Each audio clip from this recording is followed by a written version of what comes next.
La voz de Angan, el podcast rolero preferido del Sabbat, los danzantes de la espiral y los nefandos.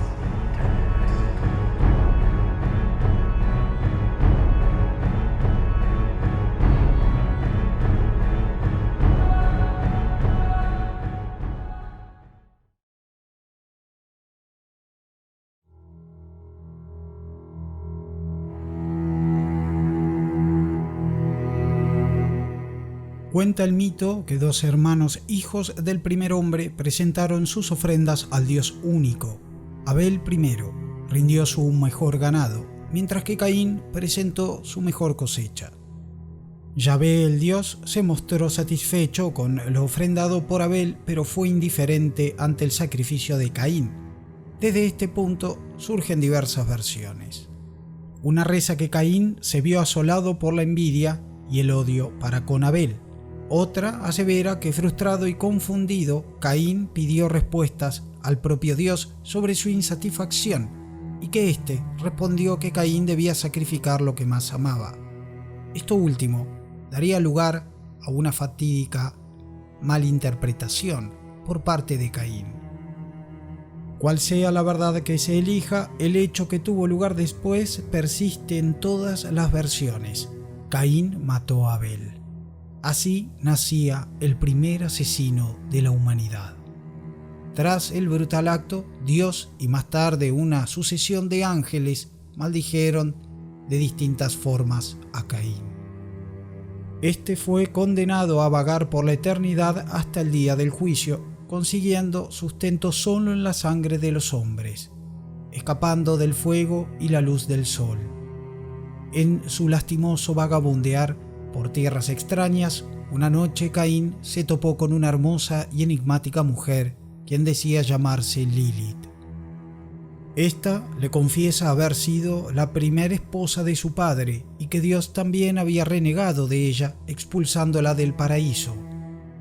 Pero quizá lo más importante que la bella Lilith le enseñó a Caín fue el secreto sobre su sangre y cómo a través de ella y su maldición el condenado podía obtener poder. Tras nutrirse de los oscuros conocimientos, Caín abandonó a su maestra, volvió con los hombres y fundó la primer ciudad. Pronto descubrió que a quien amara lo reclamaría a la muerte y todo lo que construyera sería barrido por el tiempo, como el viento dispersa un puñado de cenizas. El condenado, hastiado de su soledad y valiéndose de lo aprendido, comenzó a convertir a otros con el fin de que lo acompañaran en su sufrida existencia mediante el abrazo. Este era una especie de ritual relativamente sencillo. Caín elegía a un mortal, se alimentaba de su sangre, drenándolo casi por completo. Luego se infligía una herida y con su sangre alimentaba al agonizante mortal. Pero aquel no era un mero truco. Lo que el condenado estaba haciendo era compartir la propia condena. Los mortales convertidos con el abrazo no solo ingresaban a la inmortalidad, sino también al ansia de sangre y al resto de inconvenientes impuestos por Dios y los ángeles a Caín. Estos hijos fueron 3 y serían recordados como la segunda generación. Con el tiempo, los 3 sintieron la misma soledad y necesidad que su padre y con el abrazo mediante engendraron a otros, la llamada tercera generación, que a su vez terminaron por hacer lo mismo. No tardaron estos seres en ser lo suficientes en número como para descubrir el azote de otro castigo en la ahora sangre maldita que portaban. Ya sea por imposición divina o por provenir del hombre, los vampiros portan entre sus condenas la de matarse entre sí por la eternidad. Los ya por entonces autodenominados cainitas, portadores de la sangre o descendientes de Caín, se sumieron en un conflicto caótico y despiadado contra sus progenitores, algunos por rencor y otros por poder.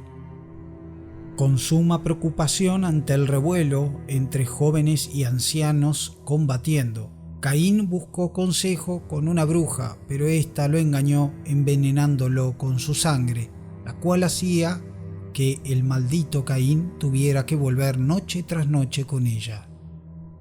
De esta forma, Caín aprendió sobre el vínculo de sangre. Antes de liberarse de la bruja, el fratricida aprendió también que hasta la naturaleza renegaba de su estirpe, y manifiesto de esto era que una rama o punta de madera clavada en el pecho lo podría sumir en un profundo letargo. Mientras tanto, en la primera ciudad el conflicto siguió escalando, y se cuenta que así fue como los 3 primeros elegidos de Caín fueron destruidos por sus propios chiquillos. Estos últimos devoraron a sus padres y con el acto heredaron gran parte de sus inconmensurables poderes. Así la estirpe descubría el amaranto. Caín vio todo esto con horror e impuso maldiciones a los asesinos, como Dios había hecho con él, y ordenó que la estirpe dejara de abrazar mortales. Tras esto se retiró, reanudando así su peregrinaje en soledad. Algunos aseguran que se sumió en el Soport. Pero como dicen las sabias ancianas, cuando el gato no está, los ratones se divierten, y el número de cainitas no paró de crecer a tal punto que Dios mismo tomó cartas en el asunto y barrió a la tierra con un diluvio.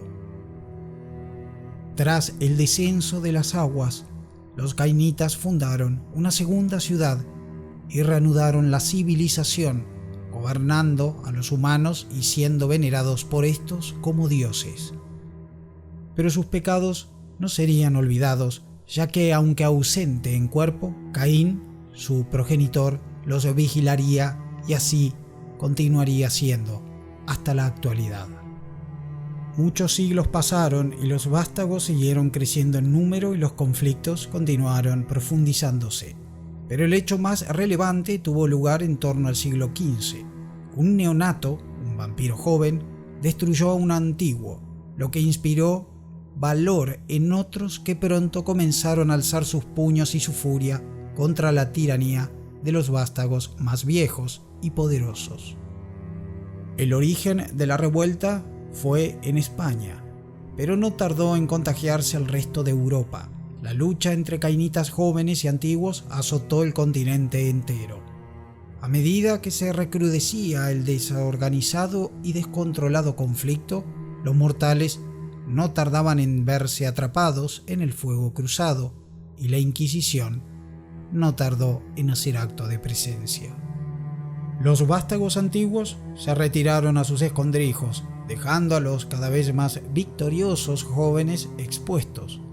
Ya por ese entonces, los antiguos comenzaban a gestar una alianza entre clanes para hacer frente al conflicto.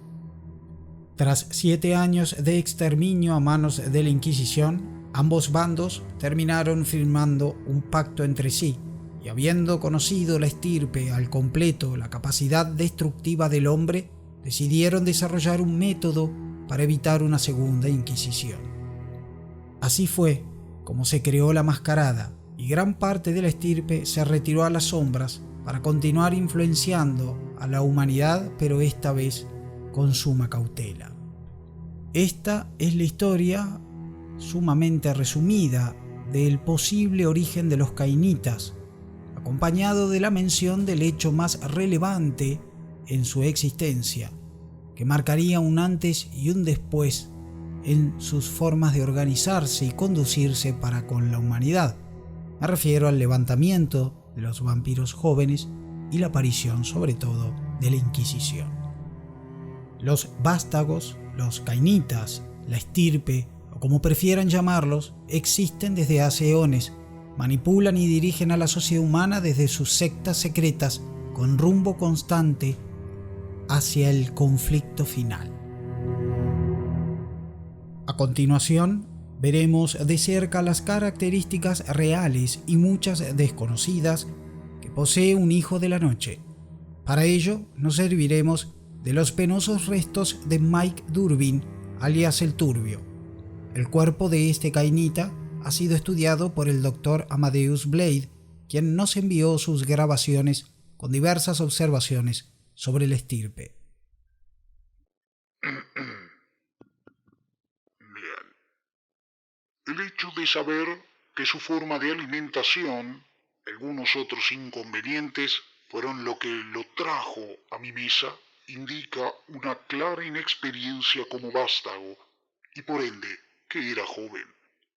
Bueno, lo cierto es eso, y el deterioro del cuerpo, caracterizado por una aparente combustión espontánea a medias, típica de un nonato. Tras la apertura y revisión toracoabdominal, puede apreciarse el deterioro de los órganos esperable en cualquier cadáver de estas características. Aunque no me es posible precisar la generación a la que pertenecía, gracias a los datos provistos por sus ejecutores sobre el poder esgrimido en su casa de sangre, aproximo no menos de 13ª generación. Las observaciones del ilustre Blade tienen un punto en común, el abrazo, con lo cual sería correcto empezar explicando este. Ya hemos visto cómo el propio Caín llevó adelante este proceso, drenando a sus víctimas de su sangre y luego dándoles de la propia. Cabe destacar que en cuanto a la sangre le es devuelta a un mortal, en esta situación, este despierta y empieza a alimentarse por sus propios medios. Aún así, aunque lo hayan animado, sigue muerto. Su corazón no late y tampoco respira. Ya no se producen procesos digestivos. Sus órganos están poco más que de adorno. Dicho esto, cabe destacar que si un vampiro osa intentar alimentarse con comida mortal, lo único que obtendrá como resultado es un violento vómito de cenizas, al poco tiempo de haber ingerido dichos alimentos. Durante las próximas semanas, el cuerpo del mortal, tras el abrazo, sufre una serie de sutiles transformaciones, aprende a usar la sangre en su cuerpo y habitualmente su sire, maestro o progenitor le enseñan los poderes propios de su clan. Ya es un vampiro. Otro dato a tener en cuenta sobre el proceso del abrazo es que este no es absolutamente efectivo. En algunos casos solo conlleva a la muerte del objetivo, ya sea por la inexperiencia del practicante, el mal estado del objetivo o bueno, ya veremos otros motivos. Afortunados aquellos, dicen algunos vástagos melancólicos, en cuyos destinos no estaba escrito el sobreponerse al abrazo. Otro dato que determina el abrazo son las edades de un vástago, y no es un error hablar en plural. Empecemos con la edad aparente. Un cainita, o mejor todavía, un mortal que ha sido convertido a sus 20 años de edad, mantendrá esa apariencia durante el resto de su existencia. Eternamente joven, al punto en el cual, si este mismo sujeto cuenta con cabellos largos y vello facial y decidiera afeitarse por completo, con tan solo una noche bastaría para que otra vez una poblada cabellera reinara en su cráneo y el vello se apoderara una vez más de su rostro. Pocas cosas pueden cambiar ese estado perenne en su apariencia a partir del momento de su abrazo. Quizás las garras y colmillos de otros seres sobrenaturales y poco más. Además de la edad aparente, está la edad real, la cual es una sumatoria de los años de vida como mortal que lleva el cainita más los años que lleva como no muerto. Y finalmente está la generación. En la historia inicial se nos explica cómo Caín fue el primer vampiro, el cual abrazó a unos selectos mortales que se convirtieron en la segunda generación, Estos hicieron lo propio y dieron lugar a la tercera, y así sucesivamente. Lo cierto que a medida que un vampiro abraza a otro mortal, da lugar a una generación menor. Si un quinta abraza a un mortal, dará lugar a un sexta. Si el sexta hace lo propio, dará lugar a un séptima. A medida que la generación aumenta, el poder se diluye. En cuanto la generación esté más cerca a Caín, o sea más baja, ya sea un quinta, un cuarta, un tercera, más poder tendrá el cainita. Y los vampiros de menor generación deben mostrar su valía a vampiros más viejos y asentados para obtener algún tipo de reconocimiento o posición. A grandes rasgos, un vástago adquiere respeto principalmente con el paso del tiempo y el desgaste de sus enemigos. Pero hay un dato que nos muestra que esto tiene un límite, y esos son los sangre débil. Estos son los vástagos más jóvenes, pertenecientes a la 15ª generación. Tan diluida está la sangre en ellos que incluso algunos aspectos de la maldición son menos intensos. Por ejemplo, soportan mejor la luz solar y les resulta más fácil despertarse durante el día. Junto a estos aparentes beneficios existe un gran inconveniente. La sangre en ellos está tan diluida, están tan alejados del primero, Caín, que casi no tienen poder. Incluso se ha llegado a saber de que mayormente no pueden abrazar a mortales, salvo en raras ocasiones. Es más, se han sabido de algunos casos en los cuales algunos vampiros mujer de esta generación han llegado a concebir con total normalidad. A esos nacidos se los suele denominar vampiros y su naturaleza no está muy clara.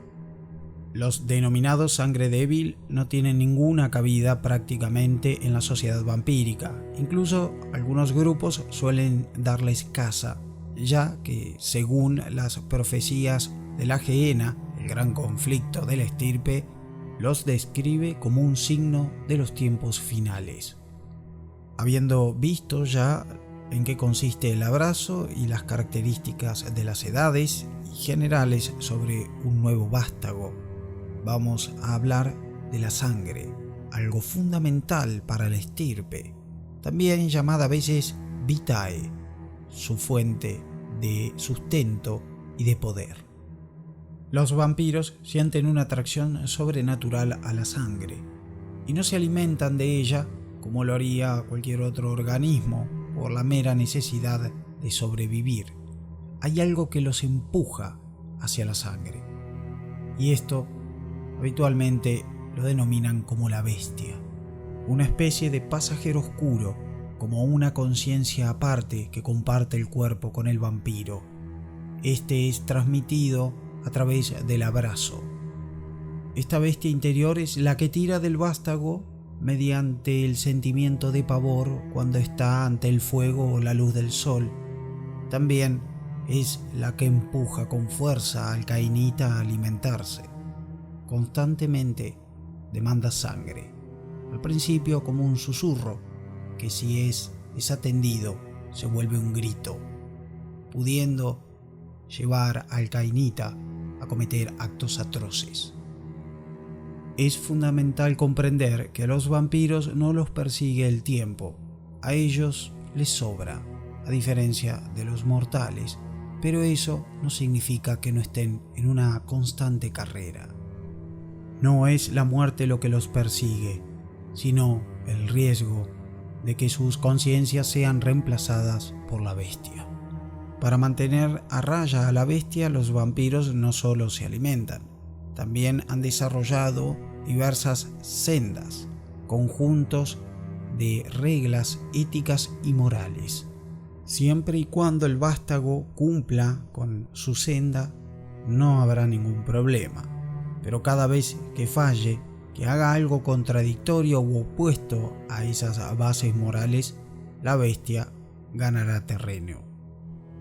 Además de alimentarse por esta casi entidad que lo obliga, el vástago lo hace también por placer, pero no cualquier placer.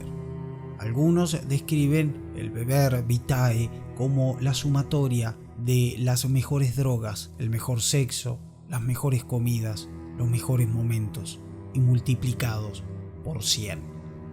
Cabe destacar que, aunque no de igual manera, las víctimas habitualmente también encuentran placer en la mordida. Finalmente, el vampiro, tras tomar lo que necesita, lo que hará a continuación, por regla general y discreción, será lamer el cuello de su presa o la parte que haya mordido.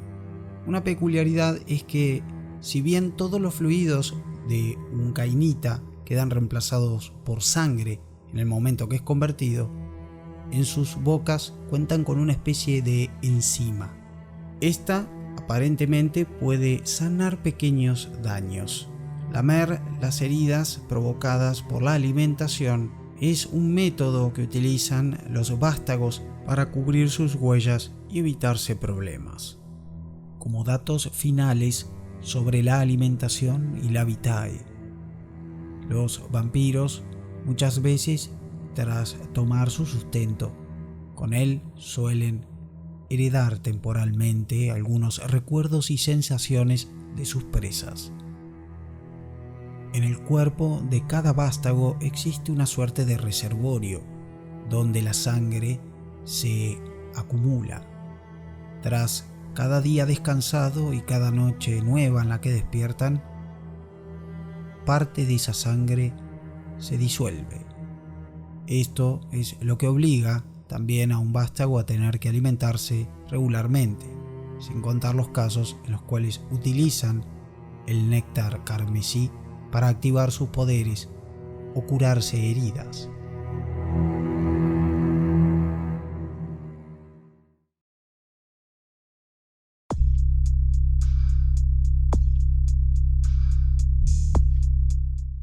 Y ahí pasaba nomás la primera parte de la introducción de Vampiro Mascarada, primera parte de 2. Breve y resumida, como suelo preferir hacer con estas etapas inaugurales. Pero más importante, el primer programa de La Voz de este 2022. Primero quiero agradecerles a todos enormemente los mensajes de apoyo que me dejaron en los primeros días del año, cuando colgué el tráiler avisando que iba a volver ahora el 15. Y de igual forma a los que comentaron y me gustearon en Instagram el estreno de la nueva intro del canal. Ahora bien, vamos con las novedades. Este año vengo con metas muy ambiciosas. El contenido de este canal experimentará un aumento considerable en su calidad, cantidad y variedad. En este nuevo ciclo, mes a mes, se irán publicando 5 entregas y será con una regularidad más precisa. Los días 5, 10, 15, 20 y 25 de cada mes van a encontrar un programa nuevo. A través de esas publicaciones iremos viendo no una ni dos, sino 3 líneas de Mundo de Tinieblas. Pero no solo se aumenta la variedad en el contenido, también en las plataformas donde van a poder encontrarlo. Ahora La Voz de Angan se puede encontrar en las principales plataformas de podcast, que son iVoox, Spotify y iTunes. Como si todo lo anterior fuera poco, también van a encontrar contenido hecho a medida en TikTok. Aclaro, no me encontrarán allí haciendo twerking ni pole dance. Sé que a muchos esto les hacía ilusión, pero no. Van a encontrar a diario clips breves de 2 minutos dando datos varios del Mundo de Tinieblas. Y no quiero olvidarme que en los programas subidos a los canales de podcast, estos cuentan con su propia introducción grabada con locutor y todo, Estamos ya jugando en primera prácticamente.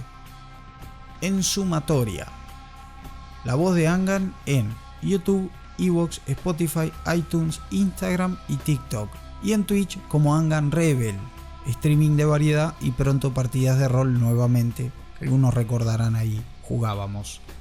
Y puede que este año sí las resuba a YouTube, que tanto me lo piden. Por último, pero no menos importante, los medios para apoyar el contenido siguen siendo los mismos: Patreon, Mercado Pago y las suscripciones y donaciones por el canal de Twitch. Recuerden que estas son muy importantes porque es el medio a través del cual yo consigo más libros para hacer más programas. Y dejé para el final la meta más pretendida que tengo, más ambiciosa quizá, que es que lleguemos a los 1000 suscriptores en YouTube. Si me ayudan, se los agradecería enormemente. Ahora sí, todo dicho, nos vemos el 20, muchas gracias y hasta la próxima.